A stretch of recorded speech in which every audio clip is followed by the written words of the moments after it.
So who is the best wide receiver in the NFL? Also, a new starting quarterback for the New York Jets. The Cowboys are actually on a tear? Super Bowl contenders, but who are the pretenders? All this and more on the next episode of First Round Bye Podcast.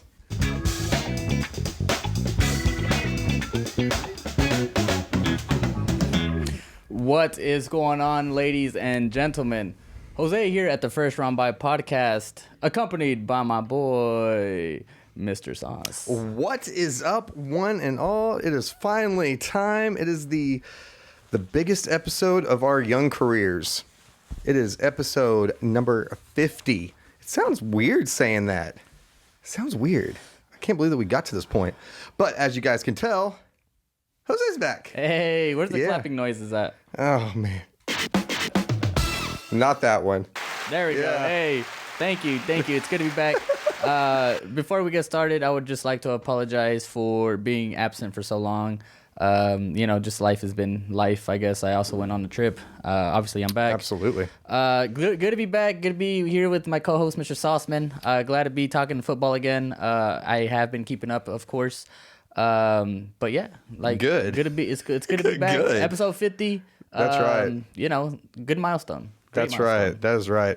We had a lot of things planned for this episode. And then guess what? All of it got flushed down the drain. I'm just kidding. It didn't all get flushed down the drain. But you know what we're here to do? We're here to talk about some football. I really wish that we had that NFL intro, Yeah. I think we were talking about it. All right, so starting off, man, there's so much good stuff to talk about right now.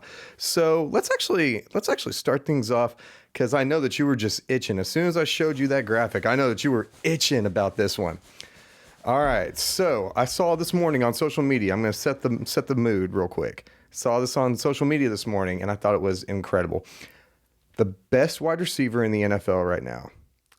And honestly, they have it as either Tyreek Hill or Justin Jefferson. Now, my question to you is, do you agree that those are the two top wide receivers in the NFL, number one? And if they aren't, then who is your top pick?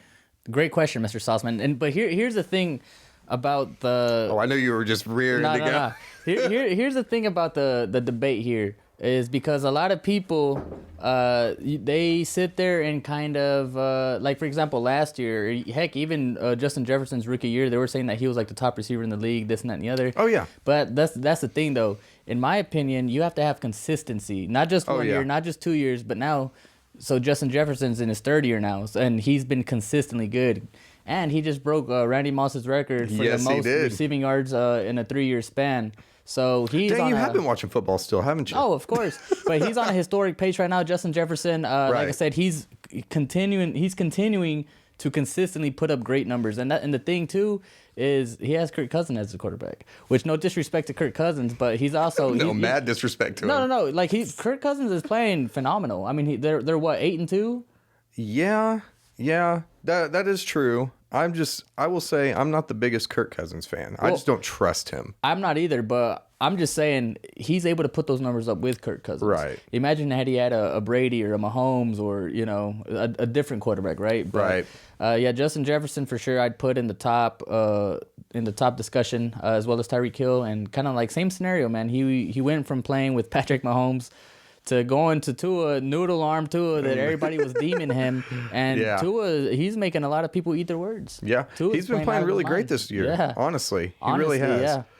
I would say I'm going to throw a little bit of a curveball out there because he might not have the stats to back it up, but I actually think DeAndre Hopkins is the best. Yeah, I mean, that's very solid. He was suspended 6 games, and he came back like nothing ever happened. I know, and that's the thing. If he wasn't suspended, then I wonder how his stats would actually look. Right. But if we're just talking between Tyreek Hill and Justin Jefferson, I'm going to have to give... I would say that I'm going to actually have to give it to... I wanted to say Tyreek Hill at first, but I also wanted to say Justin Jefferson. And part of the reason why... So I'm going to go ahead and just definitively say... I'm going to say Tyreek Hill, just so I can be different. No, but you know what's weird? Well, not only because I want to be different, but also right after we had talked about that. So I have a little graphic here that I'm hoping that you'll edit into the video, but it says best wide receiver, and it has Tyreek Hill. So far he has 81 receptions for 1,148 yards and 4 touchdowns, which is kind of weird because I didn't realize he only had 4 touchdowns. But Justin Jefferson, also 81 receptions, but for 1,232 yards and 2 more touchdowns, so 6 touchdowns. But after I saw that, I went ahead and looked it up on the good old Google to see who their Robins were. So they are the Batman, they're Robins. So who would you give the edge to in the debate between Adam Thielen and Jalen Waddle? That's easy. Jalen Waddle. You think so? Oh, yeah. Wait, well, what are we talking about? Like just better receiver overall, or? No, I'm talking about the better Robin to their Batman. Robin to their Batman. So the better complementary piece. Who are the options again? Adam Thielen Waddle or Jalen Waddle. I mean, and I'm saying it's easy for me too. Well, I would say Waddle. Yep, 100%. But also, how much does that go into play whenever you're talking about the two top wide receivers and everything? Especially since if Tyreek Hill has the better Robin, then doesn't that kind of almost elevate Justin Jefferson more? Say that again. So you got these 2 top wide receivers, right? Yeah. Well, if the Robin, if their second fiddle, if Tyreek Hill's second fiddle is better than Justin Jefferson's second fiddle, wouldn't that make Justin Jefferson better? Why would it make him better? Because the second fiddle isn't as good over there in Minnesota as the one over there in Miami. Right. Does that make sense? Yeah, that makes sense. I guess so. It's like confusing. Justin Jefferson is trying. I'm sorry, I probably just worded that really strange. Justin Jefferson is having to do more. With less. Yeah. I get what you're saying. I mean, I actually have Adam Thielen and Jalen Waddle on one of my leagues, and guess who gets the start all the time? Waddle. Definitely. No, definitely Jalen Waddle. Yeah. But yeah, no, and I think that's an interesting debate. But man, the game has changed so much now, and it's not even about the quarterbacks anymore, in my opinion. It's starting to transition more into the wide receivers, like who your wide receiver core is. Well, I mean, yes and no, because I mean, for example, let me think. I love using Tom Brady as Of course you do. as a example, because I mean, Jameis Winston, he had the same receiving core that Tom Brady had, with the exemption of like Gronk. And granted, Jameis Winston, he threw a shit ton of touchdowns and a shit ton of interceptions that one season. I forgot how many it was, but it was something ridiculous. Yeah, it was over 20. I want to say it was like 30 and 30 apiece. I could be wrong. Don't quote me on that. But that's what I'm saying. You plug in a QB1, someone that knows what the hell they're doing. Yes. And then it's gonna elevate their game. So I mean, you can't really have success without the quarterback position. Right. Like, I mean, you know what I mean? Yeah, no, for sure. But I also talking like with fantasy production too. With fantasy production, it doesn't matter who's back there quarterback half the time. That I've noticed. I mean, you got. Oh, don't give me that look. Don't give me that look. I had to face DeAndre Hopkins 2 times in a row. And Colt McCoy. Yeah, with Colt McCoy. Are you telling me that Colt McCoy is on the same level as friggin' Tua? Oh, Colt McCoy's a GOAT, bro. Of course. Dear God. There's that Texas homerism going on right now. Oh, yeah, I got to mention, since you already mentioned Tom Brady. Hey, do you know I'm a Titans fan? I didn't know that. Yeah. All right, so let's move on real quick. So we'll go from the best wide receiver in the NFL to, man, I thought this was hilarious. Zach Wilson. Dude got benched. Yeah. And I thought it was very, very, very deserving. Very deserving, which it's kind of strange, but man, it's also a very gutsy and ballsy move because you're right there in the thick of the playoff race. Yeah. But Zach Wilson only put up, 3 points? Dude, yeah. I don't know, man. I mean, as a player, especially like as a quarterback, you got to take accountability. You do. You can't sit there being like the quarterback is literally like the face of the franchise. You know what I'm saying? So you can't sit there and like put up 3 points and your defense only allows whatever 3 or 10 points. 3 points. So it's like you got to take accountability. Like there's no ifs, ands, or buts. Do you think that you hurt the defense? Hurt the defense? Hurt. Oh, he's like, no. I was just mocking him. Yeah. Like just the arrogance there. Like, are you kidding me? Like, don't get me wrong. I get you're upset because you just lost a game against your division rival or whatever. But at the end of the day, that doesn't make it okay to not take accountability for you sucking. Like, I did see a video the other day. I think it was like Josh Allen and it was a couple other Dak Prescott. They were questioned about their play, and I forgot what day it was, but it was like just older clips, them taking accountability for their shitty play, and right. That's what you got to do as a leader, man. Just take accountability, even if you it's not your fault. You still want to kind of like, take because that's what being a leader is. You know what I mean? Being a leader means that you take accountability regardless of what the situation is. Right. He's definitely not one, but I guess they're starting. What's Mike White? Mike White. Mm-hmm. Who the fuck is that? Like, really, though? Who is he? I don't know. Don't they have Joe Flacco? They do. I think he got injured. Oh, did he? Could be wrong. I think he did, though. I have no idea. That shows how much I know about the Jets. I have no idea. But, yeah, no, like you said, you got to take accountability and everything. And it's just, I cannot believe. I just cannot believe, especially since he's still such a young player. So he's got a lot of maturing to do. Yeah. But I did see some memes the other day that were saying, well, you're looking at the what is it next year, 2023, the 2023 starting quarterback for the Colts. Rip. They're gonna try to get that reclamation project. I don't know. I don't think Zach Wilson's gonna be the answers for the Jets. I mean, granted, yeah, he's only in his second or third year. I think it's third. So yeah, he's still young. He still has a lot to like learn and improve on. But I just don't think that he's the answer for him. And he ain't it. Yeah, they're probably better off drafting another quarterback next. Or actually, their record's pretty good. So who knows what draft position they're gonna get? So who knows what quarterbacks that's what's are gonna so be available. weird about it too. Like, I get it that you want to make a statement, but at the same time, you're in the thick of the playoff race. Right, but now. Do you think they're not gonna catch the Bills? Well, they obviously can possibly make the playoffs, but do you think it'd be the smart thing to do? Like, if you make that's what I'm saying though. So that's why I don't think they're having an issue benching Wilson and putting in White, because I mean he only got you 3 points. Well, they don't have anything to lose. Like, even if they make the playoffs, I mean, realistically, they're not going to do anything in the playoffs. Yeah, you know what I'm saying? Yeah. No, it's a rough time to be a Jets fan, because it was actually starting to be a good time to be a Jets fan. Yeah, like they were looking good. Do you watch? Do you know who Gary Vee is? Yeah, I know he is. Yeah. Did you know he's a huge Jets fan? Yeah. Every single time that they've won this year, he's posted a video of him just like going crazy, being like, yeah, the Jets are the best, JTS, just like going crazy and stuff. And now I'm wondering how he feels about good old Zach Wilson. But no, dude, the end of that game, that was absolutely nuts. The punt return? Yes. Yeah. Did you get to watch that live? No, I didn't. Oh, dude, I did. It was they switched the game on, I think it was Sunday. They switched the broadcast over to that, and I was like, what the hell? I don't want to watch this boring ass game. Yeah. No offense. No, yeah. But yeah, so let's go from that to a team that a lot of people actually really, really hate. And I'm sure that they actually hate that they are doing really good right now.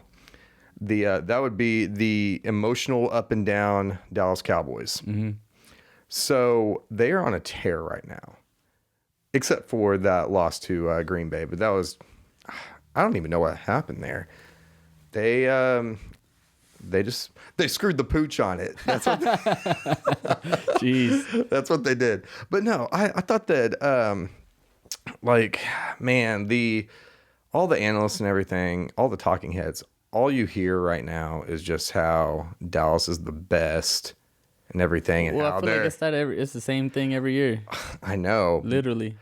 But this year they actually look like they have a chance. That's what I'm saying. It's the same shit every year. Right. No, but seriously though, the Cowboys are looking good. Like they kind of always do every year. Yeah. I mean, really, they've been consistently good ever since they got Prescott. Yeah. And now, because before they were really relying heavily on Ezekiel Elliott and the run game, and with obviously they had a very good O-line. Yeah. But now I feel like it's kind of like they found a good balance of passing game and running game. But not only that, but with the emergence of Tony Pollard. So their offense has become less predictable, which obviously is a big thing for them for obvious reasons. And honestly, Zeke hadn't looked good until this last week. Yeah. He had a good game. And this last week, he looked amazing. And everybody already kind of knows my thoughts on Pollard. I do think that Pollard is the better running back between the two. But, man, they're starting to find their stride. The only thing that I would say, I don't like how turnover-prone Dak Prescott has been lately. That against better teams is going to get you knocked out of the playoffs real quick, because even though that defense is really good and everything, that's part of the reason why they've been running the ball so much. I only got to catch a little bit of their game on Thanksgiving. We're recording this on a Saturday, so happy late Thanksgiving to everybody. Oh yeah, thank you guys for listening. I don't know why, but I totally forgot that we were on the heels of Thanksgiving. Or post things, I don't know. Either way. But yeah, Micah Parsons looking absolutely nasty. But the Cowboys, they're looking like they're pretty good contenders. So with that being the case, you like that segue? Yeah. You like that segue? All right. So we're going to talk about the contenders and the pretenders. All right. Because fuck it. You can go ahead and say it. I already know who you think is going to win the Super Bowl based off of the last 2 weeks of play. Who do you think is going to win the Super Bowl? The Chiefs. Of course. They're going to win the Super Bowl. You heard it here first. I don't know if that would be first. Well, yeah, maybe not. But you did hear it. But yeah, I do believe the Chiefs are going to win the Super Bowl. The Chiefs are going to chief, man. They got Andy Reid as their coach. You know, he knows what he's doing. You got Travis Kelce. You got Patrick Mahomes. Like, as long as you got Patrick Mahomes, a healthy Patrick Mahomes, your team's going to be in contention. Oh, yeah. Seriously. Like, that defense is not even the greatest defense, but like I said, as long as you got Patrick Mahomes, man, you're good. Like, he's such a great game manager. He can make all kinds of throws. He can run the ball. He can do anything, man. And they're just playing really well right now. They're playing really good collectively. And they don't have, besides like Travis Kelce, they don't have like one player that they gotta like hone in on. You know what I'm saying? Like, for example, like the Vikings, you know, obviously Justin Jefferson's gonna get the ball. Devontae Adams, he's gonna get the ball. Blah blah blah. Right? Yeah. That offense, like I said, besides Travis Kelce, like they don't have like that one player that's like that premier wide receiver. You know what I mean? Like they disperse it really well. They can hit you from the in the backfield with crossing routes, with wheel routes, anything, man. I'm telling you, it's a deadly team. Oh yeah, it really is. And I'm gonna pat myself on the back a little bit, because I don't know if you recall, but earlier in the season, I actually said that the Chiefs were going to do better this year and that they weren't going to miss Tyreek Hill. And part of the reason why is because now, instead of Tyreek Hill getting the ball all the time, now Pat Mahomes can just disperse it to anybody and everybody. Well, to be fair, he's always dispersed it. You know what I'm saying? But at the same time, whenever you do got a player like Tyreek Hill or like a player like Justin Jefferson or Devontae Adams, you have to give him the ball. Yeah. Like, you'd be stupid not to. Exactly. You got to give it to him. Exactly. But there were times last year that he was straight up forcing it and creating errors based off of that. However, this year he's been playing really well. I think they started off a little bit rocky, but maybe I'm thinking of last year. I don't follow the Chiefs a whole lot because I'm not a Chiefs fan. You're not? No. What are you fan of? I'm a Titans fan. Oh, okay. That's right. And I'm actually kind of surprised that. So what are your thoughts on the Titans as contenders? Do you think they're contenders or pretenders? Kind of like, and no disrespect to your Titans.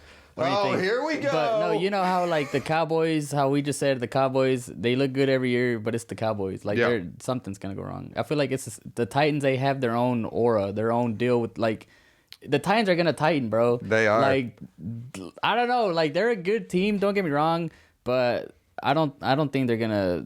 They're gonna make the playoffs, but they're Titans because they're in a shitty division. The Titans are gonna tighten. Like, I don't know if that makes any sense, but you know what I'm talking about. I think that they have the chance to win at least one playoff game, depending on who they play. But that defense is playing unreal. That defense is absolutely nasty, especially whenever it comes to points allowed. But of course, with the emergence of Treylon Burks coming back from injury and everything, their passing game's looking a little bit better and stuff. You know what team that I think is actually kind of a pretender? Baltimore Ravens. No disrespect, Carter. I don't like the Ravens. I haven't even really kept up with the Ravens as of late. Like, how are they looking?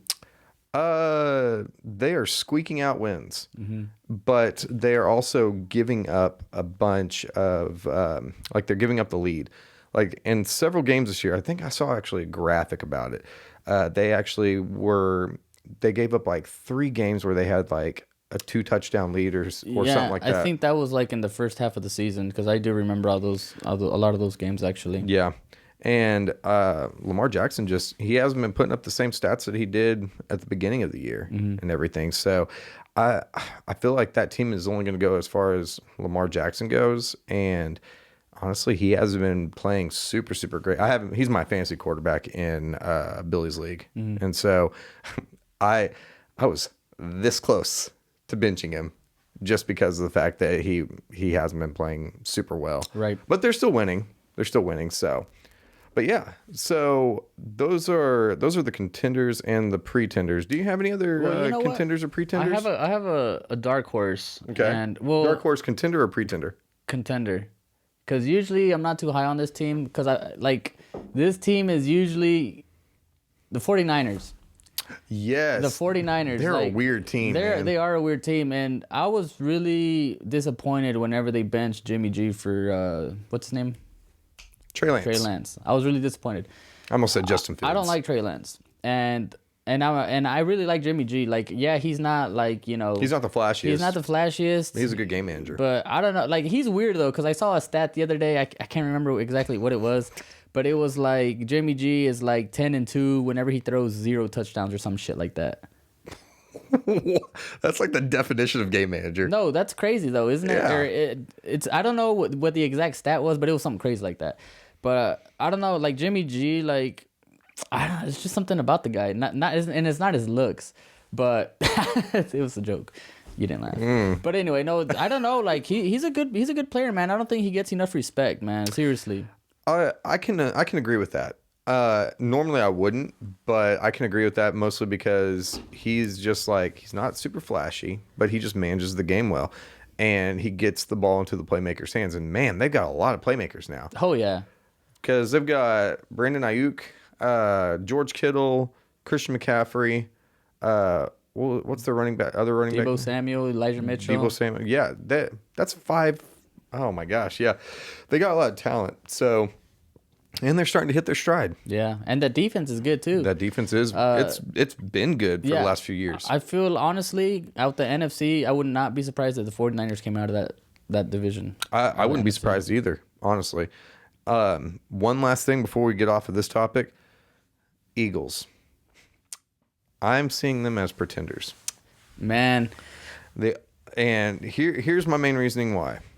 My main reasoning why is because they are squeaking out. They squeaked out a win against a team who has Jeff Saturday as their head coach. Mm-hmm.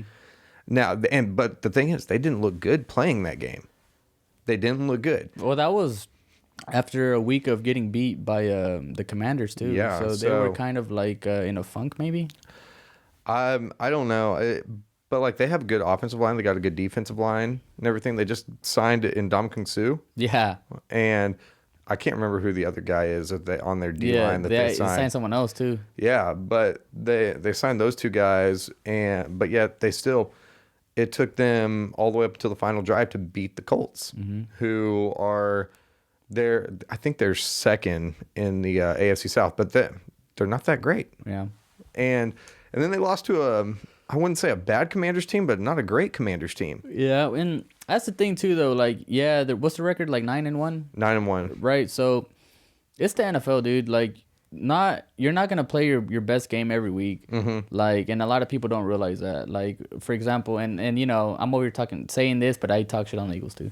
No, but like week 1, they almost lost to the Lions. Yep. And the Lions played them hard as hell that week. They did. But that's what I'm saying though. Like, it's the NFL. It's a bunch of professionals, obviously. Like, any given Sunday. Yep. Or Thursday. Or Friday. Or Monday. But yeah, no, I will say I'm not a huge believer in the Eagles right now. I think that they may have peaked a little bit too soon, but there's still a lot of football left. Oh, yeah. A lot of football left. So with that being said, would you guys like to chime in and let us know who you guys think are the contenders and the pretenders?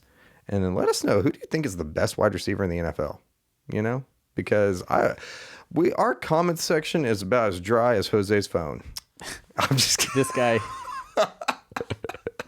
No comment on that one. But yeah, so the comment section is kind of dry. So let us know what you guys think, because we love interacting with you guys. Even whenever I was just doing the episodes, I was getting almost no interaction. So come on, guys. Come on. Interact with us, please. I'm just kidding. I sound desperate now. You kind of do.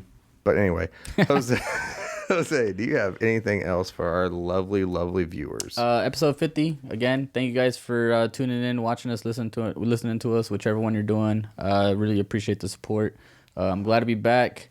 If you want merch, you know where to find it. www.firstrunby.com. We got it all: shirts, t-shirts, hoodies.